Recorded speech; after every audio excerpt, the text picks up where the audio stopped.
Samantala, inaasikaso na po ang pagpabalik sa bansa sa numero 1 drug lord ng Eastern Visayas sa si Kerwin Espinosa.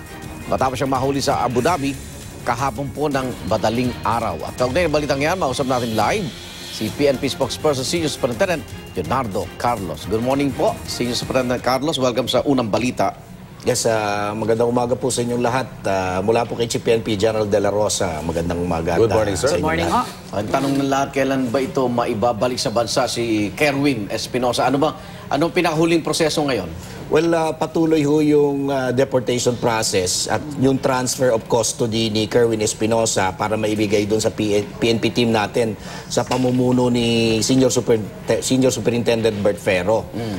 Yung huling text message sa akin kagabi ay si Kerwin is transferred from the arresting office, yung Abu Dhabi Police Criminal Investigation Department. Okay. Transfer siya ngayon sa Ministry of Interior ay upang magtuloy yung proseso at kasi high value target nga itong si Kerwin, so hinihintay ho nating maibigay sa kustodiya ng Philippine Embassy in Emirates yung the live person of Kerwin Espinosa. May impormasyon ba, sir, kung paano nakapasok ng Abu Dhabi si Kerwin at gumamit ba ito ng peking pasaporte o yung passport mismo niya ginamit niya? Well, wala pa tayong specific na report, kasi this will be investigated. As of now, si Kerwin, ang gamit ho niyang passport, yung kanyang totoong pangalan, Roland.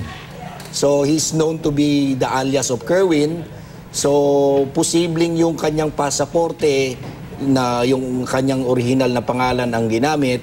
At sa naging panayam kay Ambassador Bingco ay pumasok siya ng Abu Dhabi through nanggaling ng Hong Kong. May trabaho ba siya ngayon sa Abu Dhabi? Wala. Kaya nga Sa pakalat-karat lang siya doon? Meron siyang isang apartment na ginamit. Okay. So dahil nga limited yung kanyang stay doon, ay sinubukan niyang ma-extend through a travel agency. So nagkaroon tayo ng impormasyon galing sa isang kababayan yung kanyang presence doon sa Abu Dhabi. Kaya nga, bago pa na-aresto si Kerwin, ay meron na tayong 3-man team na tumakbo na ng Abu Dhabi. May sinabi ho ba siya nung nahuli? May statement na ba siya? Kung anong pahayag niya? So far, wala pa namang naibibigay sa ating impormasyon Hindi naman yung ang PNP laban team. o something? Sa Abu Dhabi Police. Mukhang alam ho kasi ng Abu Dhabi Police na high value target ito, kaya nag-transfer sila to Ministry of Interior. So, yung ating pong PNP team, patuloy yung pakikipag-ugnayan doon sa Abu Dhabi Police at nandun po sila nagko-coordinate with the Philippine Embassy in Emirates. Ano na daw ang itsura niya? Meron na bang pinapakita bago? natin, no? Alin dyan? Well, hindi, bago ba yun? Parang luma na yun eh. May updated ho ba kayo? Bagong itsura, ayon sa kanyang ama, si Mayor Espinosa, ay medyo nagparitoke nga ng ilong. At saka medyo, sa mga unang mga larawan ni Kerwin, medyo chubby-chubby siya ng konti. Ngayon, we hope when he arrives here, we'll have the... Buta na kilala ko siya ng OFW. Wala pa hinihingi ko nga na doon sa PNP team natin na kung mabigyan tayo ng picture nung while he is being processed, kailangan nung hingan ng permiso mula sa Abu Dhabi Police. Pagdating sa Pilipinas, paano naman, saan na siya ididiretso? Kasama siya nung ama niya? Hindi. Ang gagawin po natin ay siya ay dadali ng Campo Crame. Doon po ipaprocess natin, may konting investigation. And then, ipe-prepare yung kanyang pag-return sa issuing court sa Baybay Leyte.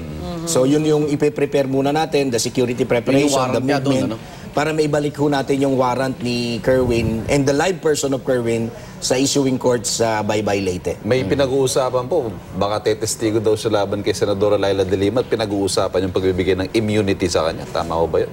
Titingnan ho natin na hayaan ho natin yung investigation be conducted by a joint of CIDG at saka itong ang magkukustodiya sa kanya is the anti-illegal drugs group, and eventually susunod tayo sa magiging kautusan ng korte sa magiging disposisyon ni Kerwin after his return to the Pero to the court. ito ho, top drug lord to ng Eastern Visayas. Oo. Yes, Mag-ama. medyo ang operation nga ho nitong si Kerwin kasama ng kanyang ama ay nandyan sa Eastern Visayas, may connection sa Central Visayas, and then reportedly doon po sa New Bilibid So Prison. inaasahan ho natin na merong mga madadamay talagang tao doon sa mapipigang impormasyon dito sa mag-ama, no? Para Hopefully. makapag-operate sila ng ganun kalaki, ibig sabihin may mga connect na politiko, Protector. na mga Yun nga, pulis, general.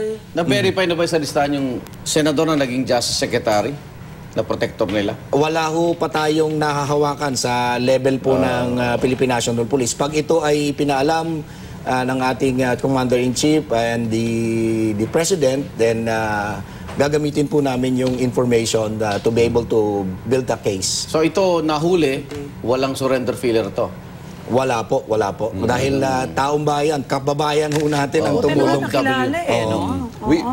I point that out, sir, yung puntong top drug lord ito at pinag-uusapan yung pagbibigay sa kanya ng immunity. Hindi ho ba karaniwan binibigyan ng immunity o kaya gagawing state witness yung least guilty? Well, titingnan ho yan. Ma-assess po yan ng gobyerno. Well, it is going to be handled by the Department of Justice or from the Philippine National Police lang po. The recommendation will be given as to kung anong impormasyon ang maibibigay ni Kerwin, kung yan ay may mas mataas pa o mas sa kanilang network, sa drug network nila ay lalabas na mas may matataas pang protector o kasangkot, ay magkakaroon ng recommendation yung investigating team. Anyway, mahalaga na sa Pahabol custody na sa lang ako, otoridad. isa na lang. Yung doktor ba na nagretoke sa mag-amang to, may liabilidad to? Dahil alam niyang kung may record man. At Kasi bahagi na ng ano nila yung pagbabago ng mukha, di ba?